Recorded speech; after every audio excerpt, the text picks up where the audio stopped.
السلام علیکم ورحمۃ اللہ وبرکاتہ۔ الحمدللہ والصلاة والسلام علی رسول اللہ، اما بعد۔ معزز ناظرین کرام، آج کل کے اس پرفتن دور کے اندر کہیں پہ شکوک و شبہات کے فتنے ہیں، کہیں پہ خواہشات کے فتنے، گناہ تک انسان کی رسائی بڑی آسان ہو چکی ہے اور مختلف گناہ جو ہیں انسان کو گھیرے ہوئے ہیں۔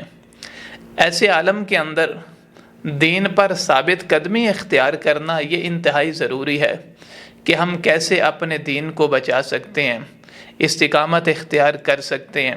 تو اس حوالے سے میں کچھ گزارشات عرض کرنا چاہوں گا۔ نمبر 1، رب سے دعا کرنا۔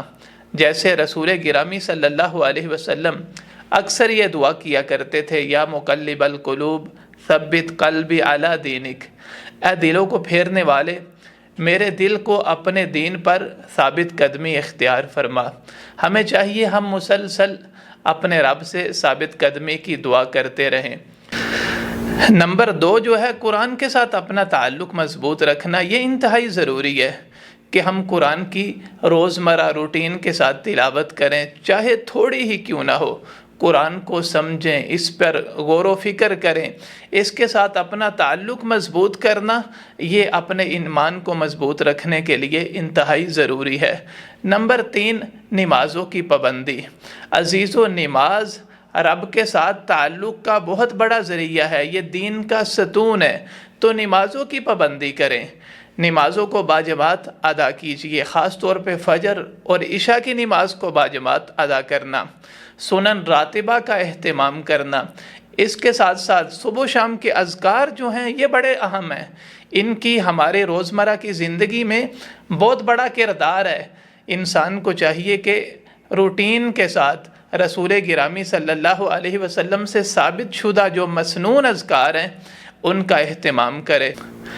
اسی طرح نمبر 4 جو ہے، انسان کی دوستی، اس کی صحبت کا اس کی زندگی پر بڑا اثر ہوتا ہے، یعنی کن لوگوں کے ساتھ ہمارا تعلق ہے، ہمارے دوست کیسے ہیں۔ دوستوں کا انسان پر، اس کی زندگی پر بڑا اثر ہوتا ہے۔ نبی علیہ السلام نے فرمایا، المرء علی دین خلیلی، آدمی جو ہے وہ اپنے دوست کے دین پر ہے۔ فَلْيَنْظُرْ أَحَدُكُمْ مَنْ يُخَالِلُ، تمہیں چاہیے کہ تم دیکھو تم کسے دوست بنا رہے ہو۔ تو ہمیں چاہیے کہ ہم اچھے لوگوں کی صحبت اختیار کریں، اچھے لوگ جو ہیں وہ ہمارے دوست ہوں۔ بری دوستی سے اپنے آپ کو بچانا یہ دین پر استقامت کے لیے انتہائی ضروری ہے۔ نمبر 5 جو ہے، دین کا بنیادی علم حاصل کرنا، یعنی عقیدے کے متعلق ہمیں پتہ ہو توحید اور شرک کے اندر بنیادی فرق کیا ہے۔ اسی طرح اسلام کے ارکان، ایمان کے ارکان، بنیادی جو احکام و مسائل ہیں، انسان کو چاہیے انسان انہیں سیکھتا رہے، علماء سے اس کے متعلق پوچھتا رہے۔ تو اس حوالے سے آخری جو چیز ہے وہ کیا ہے، نیک اعمال کا اہتمام، اپنے آپ کو گناہ اور نافرمانیوں سے بچانا۔